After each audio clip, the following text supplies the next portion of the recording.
Hello, and welcome to another one of Ethan's engineering videos. Today we're going to be working on Transport 1's Homework 4 Part 5, which is pretty much a direct mirror of Homework 3's video just before this. We're going to be looking at implicit differentiation this time, and we're going to be doing another Neumann Instability Analysis.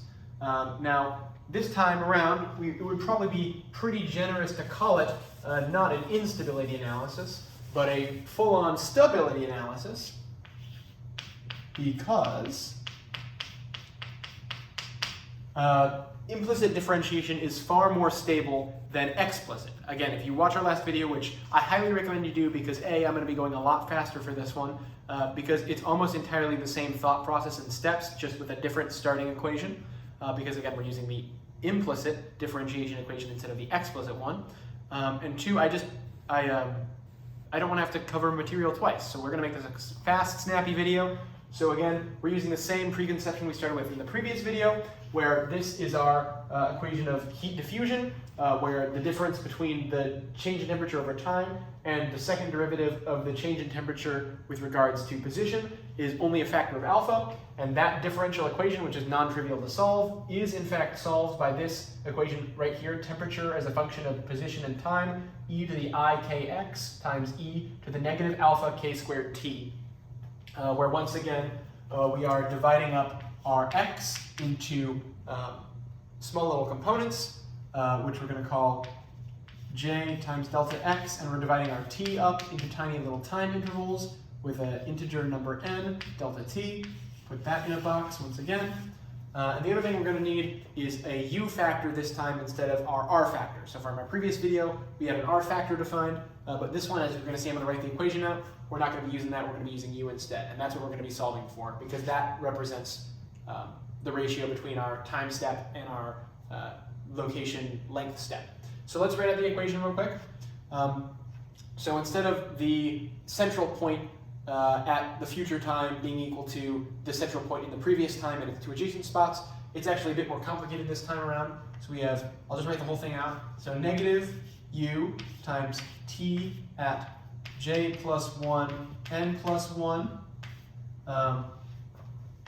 plus 1 plus 2u t at j n plus 1 minus u at t j minus 1 n plus 1. So as you can see, we have our three adjacent points in the future time. They're all n plus 1 time, but it's again the central point and the two adjacents.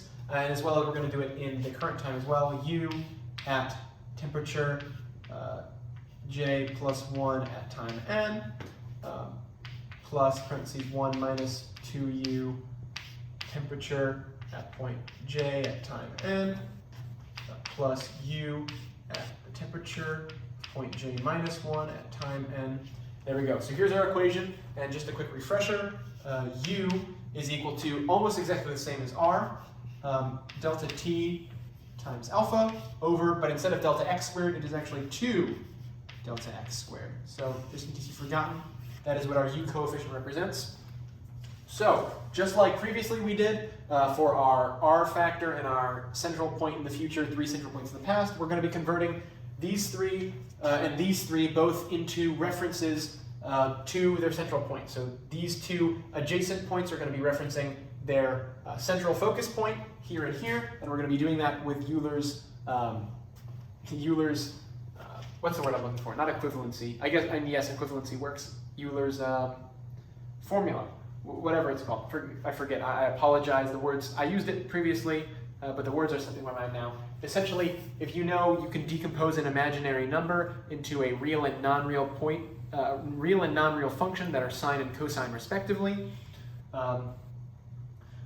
Or I guess it would be sine is the non-real and cosine is the real, but I digress, not the point which way it goes, even if I got it correct, it doesn't matter.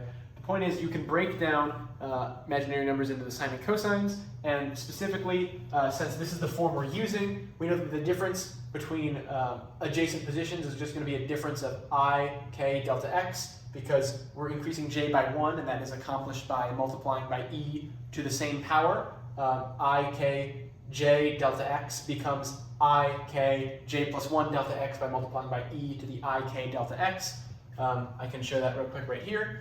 but that's just, again, e to the I k delta x parentheses j, not multiplied up top, times e to the I k delta x 1. Well, that, of course, will give you e to the I k delta x j plus 1. And that's just the properties of exponents, and of course, up top, when you add those two together, that's just the communicative addition property. And again, this is useful because we can represent this or we can represent this right here, the single one where it's a 1 on top. We can represent that as cosine when we use Euler's equation that says e to the ix plus e to the negative ix is equal to 2 cosine of x. And that's something, an exercise left to the reader, as is proving that these two, this equation satisfies this differential equation. Both exercises left to the reader in the previous video. They will continue to be left to the reader in this video. So as you can see, we're picking up the pace quite a bit. Again, if you haven't watched video 3 from homework 4, I really recommend you do that, because I'm going to do a lot less explaining. I'm going to be doing the algebra, hopefully a little bit more in my head, but also it's going to be a bit more complicated, so I'm going to try not to lose you or myself. But continuing on, so we can write these two adjacent points as the original point multiplied by that plus or minus factor right here. So again, this is going to be plus or minus depending on whether or not that one is positive or negative on the right side of that example I used. So when we pull out t to the j at n plus 1, t to the j at n plus 1 time, that's an x that should be plus right there. We have our bracket. What we have here is we're going to have negative u times, this is plus 1, so it's going to be negative u e to the I k delta x. This one, we're just pulling it out as it's written, so it's going to be plus 1 minus, or plus 2u, and then this one's going to be another minus u times e to the, this is j and minus 1, so it's going to be e to the negative I k delta x. Bracket around that. And that's going to be equal to, we're going to do the same thing on this side. We're going to have, this is the central point, so we're going to put T, the temperature at point J at time n. It's not really legible. That is really not legible. Wow. Okay. Temperature at, this piece of chalk is getting a little flat, unfortunately. Not a fan of flat chalk. The central point, T, the temperature at point J at time n is going to be equal to positive u times e to the I k delta x plus 1 minus 2u, again that's both of those are pulled out, plus u times, I just remembered that that's the thing I'm pulling out, and I'm replacing it with e to the negative I k delta x. That in its bracket, and so there we go. So as you can see, it parallels the part 3 video where we had the final temperature from our initial temperature multiplied by this multiplication factor, but you notice there's also a factor on this side, so all we're going to do is we're going to divide it over. So I'm just going to divide by this, put it down here at the bottom of our fraction, and so when I do that, we're going to be left with, I'll rewrite it down here. I'm going to switch chalk real quick to see if this one's a lot less flat, so maybe this one will work. Again, it's a very long equation, so I'm trying to save myself there to do the actual inequality stuff. So we're going to get down on our knees once again, and we're going to try this out. So we're going to have, make sure you guys can see, we're going to have t at position j time n plus 1. It's going to be equal to t at position j at time n multiplied by, oh wow, I might need to get rid of this arrow to make room, but that's totally fine. We've got plenty. Once with that arrow gone, of course. And then we're going to have our fraction here. Get rid of that fake fraction I was writing over there, talking about dividing it down. And this is where I'm going to do that 2 cosine equivalence and then do a little bit of algebraic rearrangement. So you see we have a positive 1 here, so I'm going to do 1. Obviously, we're going to pull the negative u out of these two. And then when we combine these together, that will make a 2 cosine k delta x. So we're going to have 1 plus, and then in parentheses, we're going to have,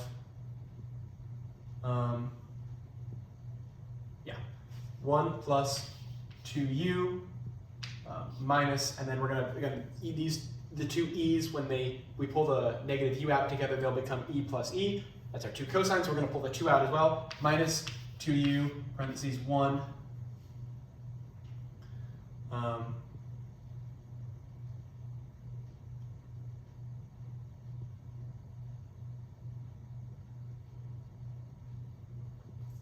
No, there's no 1 in there. It's just going to be getting a little ahead of myself. Cosine of k delta x. So that's going to be our top one, and our bottom one is going to be much the same. We're going to have our positive 1.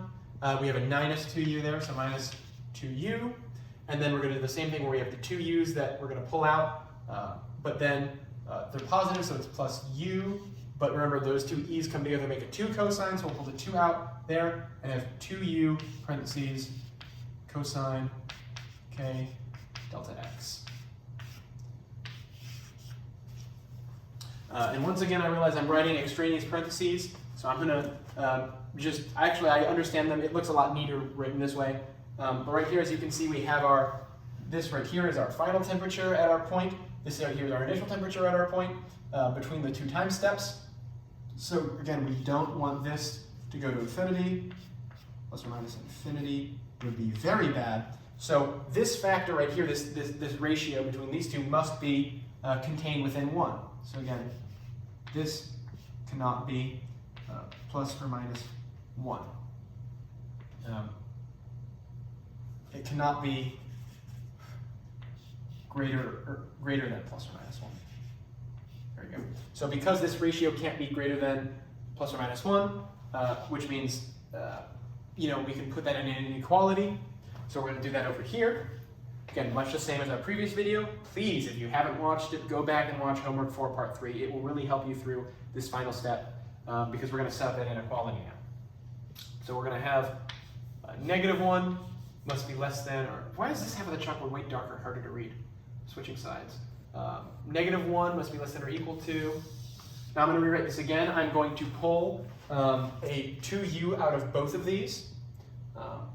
I'm going to pull a negative 2u out of both of these actually, because it makes the math a little bit easier, because we'll end up with I mean, it doesn't really matter, honestly, does it? It doesn't matter. So I'll pull a 2u out. So I'm going to get rid of the brackets now because it's just going to be a fraction. So we're going to have 1, like look, you can't even read it. I mean, I'm doing exactly what I was doing before. 1 plus 2u, parentheses, so it's going to be 1 minus cosine k delta x over 1 minus 2u, parentheses, 1 minus cosine k delta x. That all has to be smaller than or equal to 1. So again, very similar to what we wrote last time. We can see here that if we check everything's carried over correctly, we pulled out a 2u, so we have negative 2u that distributes, that would be positive 2u plus negative 2u plus 2u cosine, so that checks out. So what are we going to do now? Well, the first thing we have to do is multiply everything by this bottom factor. So you remember last time we solved for one of them to be 0, and then kind of took care of the other one, and it worked out. But in this case, we're going to have to multiply over to make it, make sense. So if we multiply everything, this is a negative 1. So negative 1 times 1 is negative 1. Negative 1 times 2u is plus 2u, parentheses 1 minus cosine k delta x. Right there. So that's going to be less than or equal to. And we're just going to assume that, that this is a positive term. We can't be certain, but I think it's safe to assume so.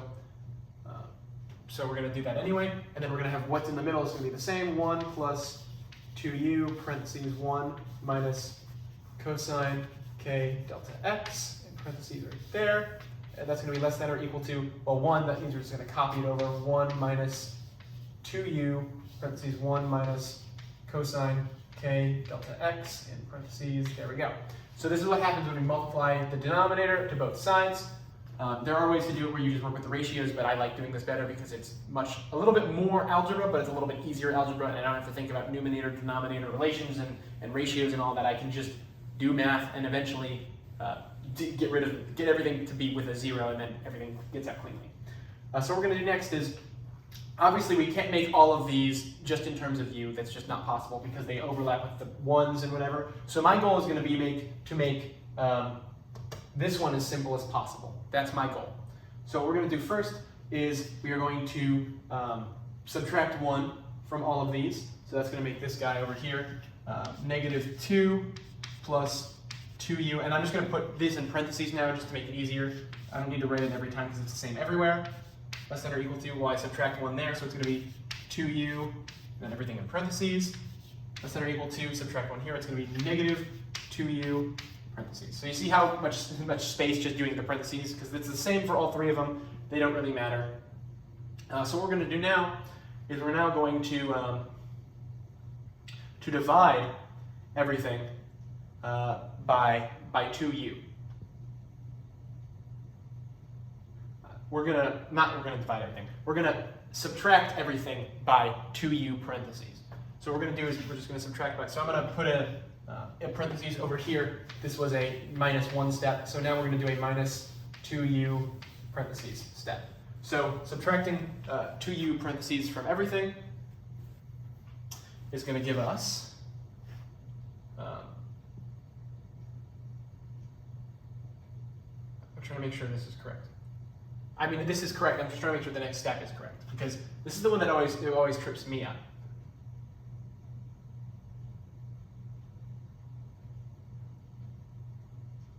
Yeah.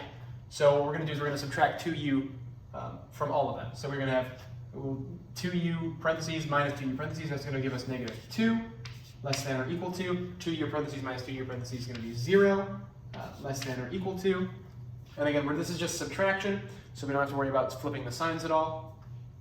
And then negative 2u parentheses minus 2u parentheses is going to give us negative 4u parentheses. So what we have here is 2 inequalities where 2 of them are integers, and the last one is a term of u. So we look at this one right here, and we say, well, is negative 2 less than or equal to 0? Well, those are 2 constants, and that is true. So we can just put a check mark there. So there's absolutely no issues with the less than side, or with the greater than side. So this bound is completely okay. You will never run into this bound. This one's good. So we're just going to put a check mark next to it. This one, however, is a bit more tricky, it looks like at first glance, but we'll look. So is 0 less than or equal to negative 4u multiplied by the parentheses? But now that the parentheses are going to come into play, I'm going to write them out. 1 minus cosine of k delta x. Right there. So is this true? Because this obviously depends on u. So what are the limits for u? Well, u, we're going to take a look at this right here. Well, we can just divide everything by this, so that will go into 0. So we're going to have 0 less than or equal to negative 4u. And then we say, oh, well, negative 4 is here, so we can divide both sides by negative 4 as well. So we get 0 is less than or equal to u. And there we have our answer. So our constraint is that u must be greater than 0, greater than or equal to 0. But just like we discussed in our previous video, not previous video, but our previous derivation of this type, that's a duh answer. Like, no duh, of course we have to be greater than 0. And the reason for that comes all the way back, I'll be on this side I suppose, to our definition of u. U is our step size in time divided by our step size in position squared. So if u were to be 0, that would mean that our top of our fraction was equal to 0, which would mean our step size in time must be equal to 0. And if our step size in time is 0, well then we're not, iterating it all through time, right? How would we be, how does this function make any sense if we're looking at, well, we're going from this position at time n to position at time n plus 1, but your step size, your increment of time is 0. You're not incrementing time at all. It doesn't make any sense. So using 0 as a u wouldn't exactly be unstable like mathematically, but it wouldn't make sense. And of course, as with this previous video, u has to be positive because this is just an amount of time. You can't have a negative amount of time. This is 3 seconds or 3 nanoseconds, and delta x is a length. You can have a negative position, but delta x is a negative distance. It's an actual amount of stuff. It's a distance. You can't have a negative amount of distance. That doesn't make any sense. You can't be -3 meters from somewhere. So again, this will always be positive because 2 is positive, and alpha, which is a substance's thermal diffusivity, will also be positive. You can't transfer, that doesn't make any sense either. That's a transfer of heat. That's how quickly and how well you transfer heat. That can't be negative. It can be 0, you don't transfer any heat, or it can be very large, you transfer heat very easily. But again, U will always be positive, and U will always be equal to or greater than 0, which again is our only requirement. Because again, this is just an algebraic truth. 0 is greater than 2.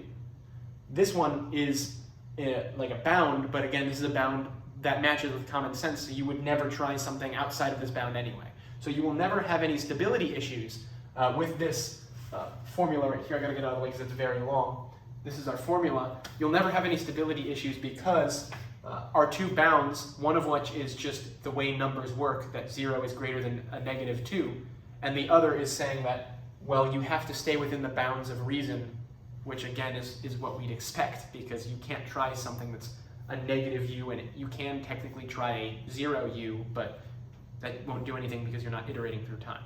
So this has been a very quick, hopefully, and successful video for you guys. I hope you enjoyed the two exercises we left to the reader. Once again, Euler's identity up here, and proving that the derivatives match up by a factor of alpha when you take the derivative in respect to time and the derivative with respect to position twice. I hope you were able to follow along. If you didn't watch homework for part 3, I wouldn't really expect you to, but go watch it. Give me some more analytics points for my viewership. But I thank you for your time. I really appreciate you watching through this and running through this with me. So I thank you, and I wish you a good evening.